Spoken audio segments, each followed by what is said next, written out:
Ignition sequence starts.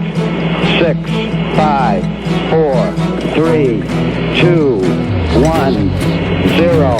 Liftoff. We have a liftoff.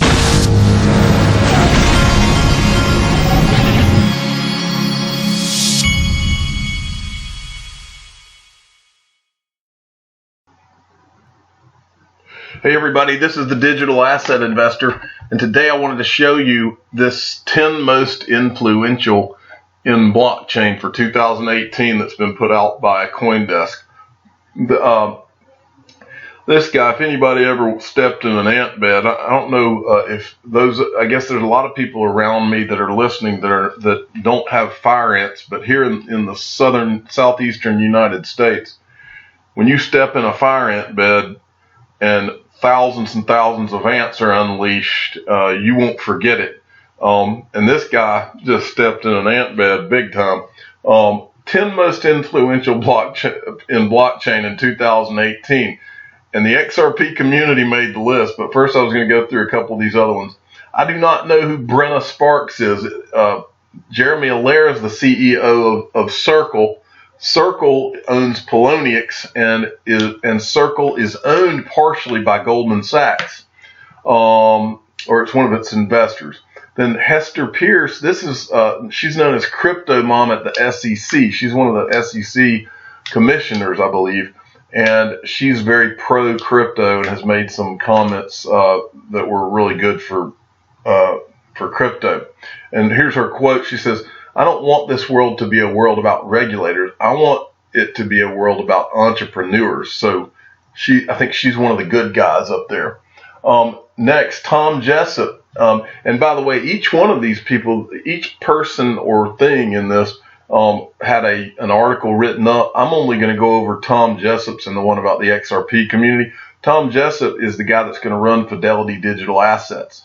Glenn Whale, I don't know who this is. I'm going to look into it. Maybe I should. But Jed McCaleb is the guy who started Stellar. He was one of the founders of Ripple and then left to form Stellar.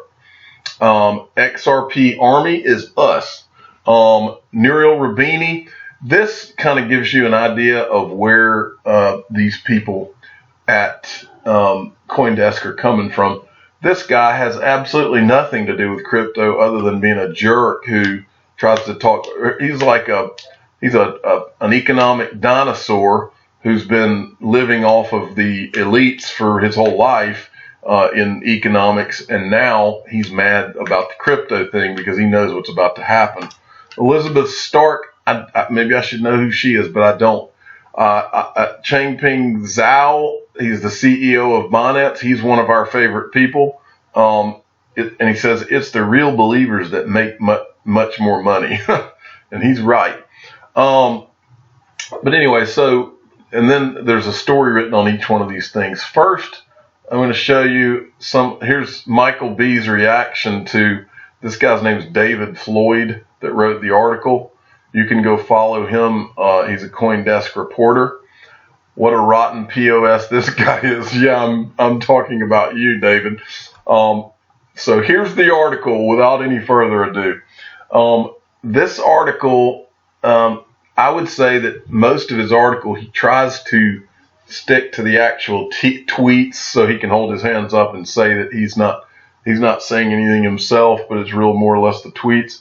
But I'll kind of give you a summation I'll go through all these and kind of, first, he talked about how CZ Binance, when we were trying to get the XRP base pair, he's talking about how he did a tweet where he said the shill in the XRP community is strong.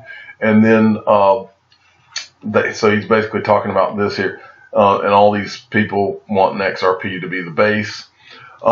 Then he talks about the XRP army and basically talks about how they'll go and fight anybody in social media that tries to say anything bad about XRP. And he even says that he talks about how when he was sending messages to people in the XRP community to let them know that or ask them a series of questions about the XRP community, because he told him he was trying to write a story, And then he talks about how that kind of made a lot of XRP people mad, and they didn't want to answer his questions because they thought he was up to something. When you get down to here, Dr. T said, XRP community, be prepared for the lies. We're surrounded by a cabal of Bitcoin maximalist control. And this is part of what the theme of his article was, is that all the people in the XRP community think anytime somebody has some kind of argument against XRP, they're immediately accused of being Bitcoin people or this or that.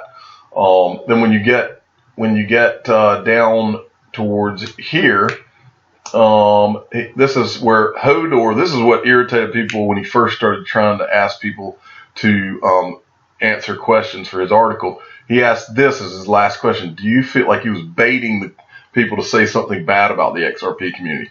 Do you feel that some of the more aggressive behaviors some XRP fans engage in are justified? And I guess a lot of these people get pretty passionate about XRP when it starts being attacked, and I guess that's what he's talking about. But he was trying to get someone to come out and say bad things. And then moving along, there was some crazy, I don't know what the deal is, but some guy had at some point said no. So now here, this is where he talks about how there's a divide in the community or whatever, because a lot of people think this bearable guy thing with the $589 price prediction was all set up by someone who's pro Bitcoin, who's trying to create a divide in the community. And then he goes in, and this is where I know he probably made some people mad. Then he starts trying to make the case that much of the XRP community is just bots. And so he showed a few of these accounts that have never tweeted, but they follow certain people. Then, now I know that he's going to make some people mad with this. Then they supposedly used some program or Spark Toro to try and corroborate his findings. CoinDesk used Spark Toro's fake followers audit tool, and they're trying to make it look like Dr. T, Hodor, David Schwartz, and Brad Garlinghouse all have a lot of fake Twitter followers, like a large percentage of their followers. So I know this isn't going to make people happy. And then as we go along, he was making the point on someone who had retweeted one of my tweets. Grega, he said, this looks like a fake account that does nothing but retweet things. And so then this guy, they were saying that this guy made a death threat, and this is, I guess, the inference is that this guy's crazy, like everybody in the XRP community or whatever. And then he gets down to here, and he's talking about how many people in the XRP community, they criticize people anytime they make a price prediction. Then he's making the point, I guess, that Tiffany Hayden herself had made a price prediction and then criticizes people for making price predictions. And I know that's going to make some people mad too. So anyway, the guy's obviously got some kind of beef, but I just wanted to show you all the article and what the guy was saying, so everybody's in the know. But anyway, I'm sure he made him quite a few enemies with that. Anyway, I'm going to finish this up by showing you something positive. This is Fidelity, and this is Tom Jessup, who's going to run Fidelity Digital Assets. I want to read you two of his quotes. He says, "We envision a day when people will trade stocks, bonds, real estate, private securities in tokenized format," Jessup said. "It's not just getting this parallel universe with these new assets, but the application of the underlying technology to the existing financial system, which is incredibly powerful." And I want you to listen good to this part. He says, "You'll have an interesting mix of assets that only exist because the technology allowed them to exist, and also other assets that want to take advantage of the technology. We'll be custodying all of these things, and we'll be developing other types of services that make us look more like a full-service institutional brokerage for this asset class.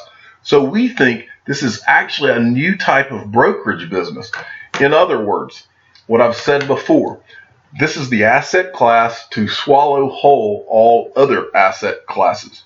The digital assets, you're going to tokenize the world. And what he's saying here in his first sentence there, he said, you'll have an interesting mix of assets that only exist because of the technology, because the technology allowed them to exist. In other words, these digital assets that we're looking at right now, XRP, Cardano, Tron, these type of things, these exist because of the technology itself. If they've got a use case, they will continue to exist. If they don't, they will disappear, and all you will have is the ones that do have a use case, plus the world that has been tokenized, like tokenized securities, tokenized bonds, tokenized real estate. But you'll have a mix. That's what he's saying here. And XRP is going to be at the head of that mix because it has the greatest use case of all, payments and settlement. And so that's what is about to happen. The entire world's about to change, and we were there first. So be excited, be very excited. I'm the digital asset investor. I'm not an investment advisor. This is for entertainment purposes only. Please subscribe and hit the like button and tell your friends and family that digital assets will swallow all other asset classes whole. Thank you for listening.